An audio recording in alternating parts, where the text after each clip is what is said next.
The following story was an editor's choice in our 1,000-word fast fiction contest. If you enjoy tales like this, head on over to coldopenstories.com. On the site, you'll find hundreds of stories, as well as our call for submissions, writing competitions, and community of authors and voice talent. While you're there, you can also check out our award-winning full-cast audio dramas and original content. And now, Cold Open Stories presents The Voyage, written by George Vine, performed by Sarah Dunham, directed by Ben Siegal, and produced by Colyn DeGraaff.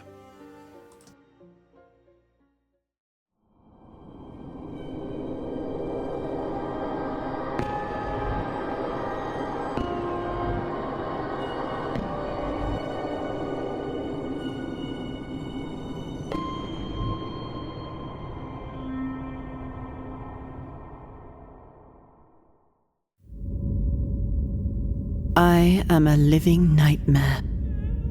The gamma in the next cell won't stop crying. Not silent tears like my own, but great racking sobs. It has been at it for hours.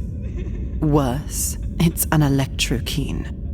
With each anguished sob, the lights in my cell dim to almost nothing, only to burn searing bright with its every shuddering gasp for air. I shouldn't even be on this ship. They made a mistake. I'm not a psyker. I wince. The gamma just screamed an ear-splitting cry of agony, and every tortured bulb in my section of cells blew out in a shower of heat and glass. I can feel wetness on my face. Am I bleeding, or is it just tears? Everywhere is darkness now. I stumble forward, away from the septic reek of the back of my cell, arms outstretched, hoping to find the door and to reassure myself of where I stand. My hands brush cold metal, but it gives way before me, and I fall forwards into the corridor beyond. Thrown, the noise! It hits me like a wave as I struggle to my knees.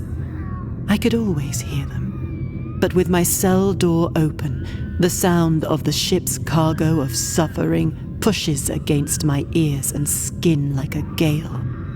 Low groans, sobs, slow, deranged chanting and meaningless muttering, screams. The collective sound of 1,000 souls, broken and tortured, and being carried to some fresh hell. I cry out, and my voice joins the cacophony, and is lost. In the cell next to mine, the gamma has stopped crying.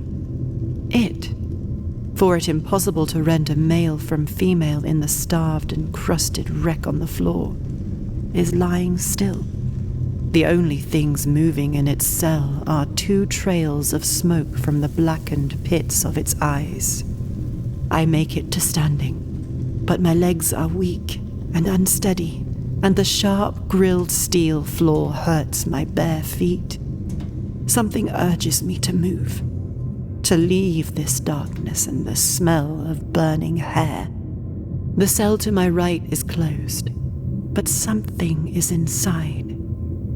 I have trouble creating an image of its occupant from the noises and motion alone, but the brief imagining my mind offers is one of filleted meat, of white bone gleaming inside wet red motion, of a laughing face, all delirium and protruding tongue, stretched and lashing to taste me.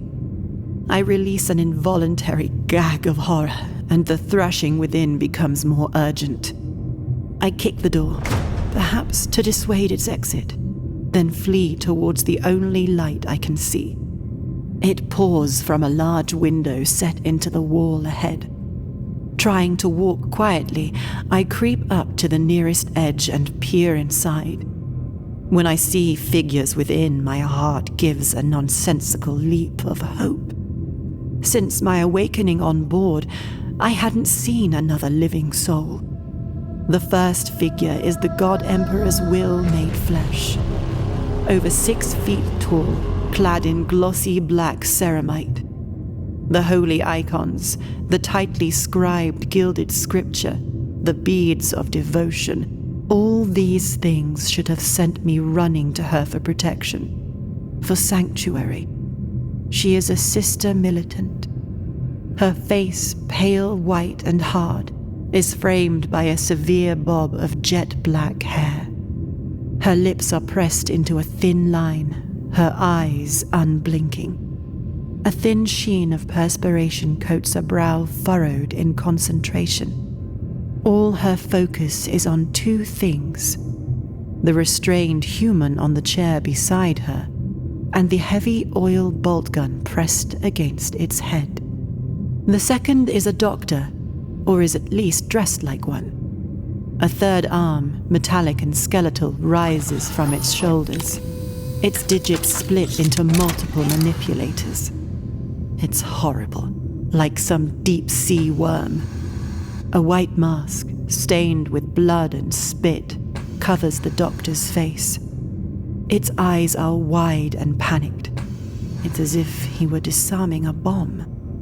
With two shaking flesh hands and one steady metal one, the doctor is inserting a too-long spike of technology into an open borehole in the head of the figure on the chair. He's a big man, muscled and tattooed with images of pickaxes, skulls, and daggers. His eyes are already gone, stitched closed and weeping. Pipes jut from holes in his arms and skull. He turns his head in my direction, and in the moment before the sister forces it back with her gun barrel, his sightless eyes look into me and plead for salvation. I stagger onwards, helpless. My foot catches on an empty brass cylinder and it tumbles across the floor with a pitiful tinkling and is lost in the darkness. I feel pain now. Wounds have opened in my arms and scalp, psychostigmatic bleeding. My insides hurt and blood dribbles softly down my legs. Something urges me onwards, towards a circular bulkhead door. It opens easily as I push on it with bloody hands. Inside is a mausoleum, a shrine dedicated to the coffin at its center. Heavy piping and power cables snake across the floor, and more drape from the ceiling. The air is freezing and stinks of psych. Two tech priests, swathed in scarlet robes, grubby with oil stains, stare into dirty green cogitator screens. Neither notices me as I enter the chamber, cross the icy floor, and stare into the coffin. The creature within is a ruin, wasted to skeletal ribs and a bulging, malnourished belly. Eye sockets house two of the snaking cables. Its arms are pierced with IV needles speckled with rust. Hard rubber tubes violet. Only her blonde hair, frayed and greasy, betray her identity. It's me, Throne. It's me. Adept 6 Omega looked at the wavering line on the display of the Geller field generator. Slight deviation in the beta line, Supervisor. Is it mechanical failure? No, Adept, replied the other. it is simply dreaming. That is what it does. Then I hope it's dreaming of some place far from here.